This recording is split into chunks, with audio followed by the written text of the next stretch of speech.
கூட்டணியில் இடம்பெற்றிருந்த கட்சிகள் எல்லாம் மேடையை அலங்கரித்திருக்கிறார்கள். இங்கே அந்த கூட்டத்தில் பாஜக தேசிய தலைவர் அமித்ஷா மற்றும் பிரதமருக்கான இடம், அதோடு சேர்ந்து இந்த ஆட்சியில் இருக்கக்கூடிய 2 பிரதான கூட்டணி கட்சிகள் 12 இடங்களை வைத்திருக்கக்கூடிய ஒரு கட்சி, 16 இடங்களை வைத்திருக்கக்கூடிய ஒரு கட்சி, இவர்களுக்கும் பிரதமருடைய இடம் வழங்கப்பட்டிருக்கிறது. அவங்க பிரதமர் அருகருகே நிதிஷ்குமாரும் சந்திரபாபு நாயுடும் அருகருகே அமர்ந்திருக்கிறார்கள். தொடர்ந்து இந்த கூட்டத்தில் பிரதமராக மீண்டும் நரேந்திர மோடி அவர்கள் தேர்வு செய்யப்படுகிறார். ரமேஷ் கூடுதல் ஒருத்தொடர்கிறார். ரமேஷ், இந்த துறைகள் தொடர்பான எந்த வதந்தியும் நம்ப வேண்டாம் அப்படின்லாம் சொல்லப்பட்டது. யார் யாருக்கு என்ன துறைகள் அப்படின்றது இறுதி செய்யப்பட்டிருக்கிறதா? பழையவர்கள் எவ்வளோ பேர், புதியவர்கள் எவ்வளோ பேர், விவரங்கள்? அதாவது விதிகளின்படி மொத்தம் 15% பேர், அதாவது ஆளும் கட்சியில் எத்தனை பேர் வெற்றி பெற்று இருக்கிறார்களோ அவற்றில் 15% பேருக்கு அமைச்சர் பதவி இருக்கலாம் என்பது விதி. அப்படி நாம் பார்க்க போனால் மொத்தம் 75 பேர் வரை அமைச்சர்களாக பதவி ஏற்கலாம். இதில் இந்த முறை கூட்டணி கட்சிகளை சேர்ந்த பலருக்கும் அமைச்சர்கள் பதவி போகும் என்று தெரிகிறது. கடந்த முறை உத்தரப்பிரதேச மாநிலத்தில் பாஜக அதிக அளவிலான இடங்களில் வெற்றி பெற்றிருந்தது. முதல் முறையும் சரி, 2வது முறையும் சரி. முதல் முறை பாஜக 72 இடங்களையும், 2வது முறை பாஜக 62 இடங்களையும் பெற்றிருந்தது. எனவே உத்தரப்பிரதேசத்தை பாஜக மிக மிக முக்கியமான ஒன்றாக கருதியதால் உத்தரப்பிரதேசத்தை சேர்ந்த பலருக்கு அமைச்சரவையில இடம் வழங்கப்பட்டது. ஆனால் இந்த முறை உத்தரப்பிரதேசத்தில் பாஜகவுக்கு எதிர்பார்த்த முடிவுகள் கிடைக்கவில்லை. எனவே உத்தரப்பிரதேச மாநிலத்தை சேர்ந்த பலருக்கு அமைச்சர் பதவி குறைவதற்கான வாய்ப்பு இருக்கிறது. ஆனால் பல இடங்களில் பாஜக புதிய இடங்களில் முத்திரை பதித்திருக்கிறது. குறிப்பாக ஒடிசாவில் மொத்தம் உள்ள 21 தொகுதிகளில் 20 தொகுதிகளில் வெற்றி பெற்றிருக்கிறது. தெலங்கானாவிலும் முன்பை விட கூடுதலான இடங்களில் வெற்றி பெற்றிருக்கின்றது. கேரளாவில் முதல் வெற்றியை பதிவு செய்திருக்கிறது. இவை தவிர அடுத்த சில மாதங்களில் சில சட்டப்பேரவைக்கு தேர்தல் வர இருக்கிறது. குறிப்பாக மகாராஷ்டிரா மற்றும் ஹரியானா மாநிலங்களில் அக்டோபர் மாதம் சட்டப்பேரவை தேர்தல் வர இருக்கிறது. அவர்களுக்கு அந்த மாநிலத்தை சேர்ந்தவர்களுக்கு அமைச்சரவையில் கூடுதல் இடம் ஒதுக்கப்பட வேண்டும். எனவே இவற்றையெல்லாம் பல்வேறு அம்சங்களை அலசி பார்த்து அமைச்சரவையில் பலருக்கு இடம் வழங்கப்படும்.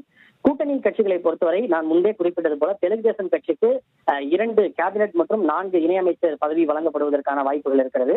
நிதிஷ்குமார் கட்சியை பொறுத்தவரை 2 கேபினெட் மற்றும் 2 இணையமைச்சர் பதவி வழங்கப்படுவதற்கான வாய்ப்பு இருக்கிறது. சிராக் பாஸ்வானுக்கு 1 கேபினெட் அமைச்சர், அதே போல ஏக்நாத் ஷிண்டேவினுடைய அணிக்கு 1 கேபினெட் அமைச்சர் பதவி வழங்கப்படுவதற்கான வாய்ப்பு இருக்கிறது. ஜித்தன் ராம் மாஞ்சி அவர்களும் தனக்கு 1 கேபினெட் அமைச்சர் பதவி வேண்டும் என்று கேட்கிறார். அவருக்கு ஒரே ஒரு எம்பி மட்டும்தான் இருக்கிறார்கள். எனவே அவருக்கு அமைச்சர் பதவி வழங்கப்படுமா அல்லது இணையமைச்சர் பதவி வழங்கப்படுமா என்ற கேள்வியும் இருக்கிறது. எனவே முதலில் இவர்களுடைய வேலை என்பது பிரதமராக பொறுப்பேற்க வேண்டும், பதவியேற்பு விழாவை நடத்த வேண்டும் என்பதில் தான் அவர்களுடைய கவனம் இருக்கிறது. பதவியேற்பு விழா நடந்த பிறகு அனைவரோடும் கலந்து பேசி விவாதித்து அனைவருக்கும் சமமாக பிரதிநிதித்துவம் வழங்குகிற வகையில் அமைச்சரவையில் யார் யாருக்கு இடம் வழங்கப்படும் என்பது குறித்து பிரதமரும் அமித்ஷா அவர்களும் முடிவு செய்வார்கள். அமைச்சரவையில் யார் யாருக்கு இடம் வழங்குவது அப்படின்றது தொடர்பான பேச்சுவார்த்தை டெல்லியில் சென்று கொண்டிருக்கிறது.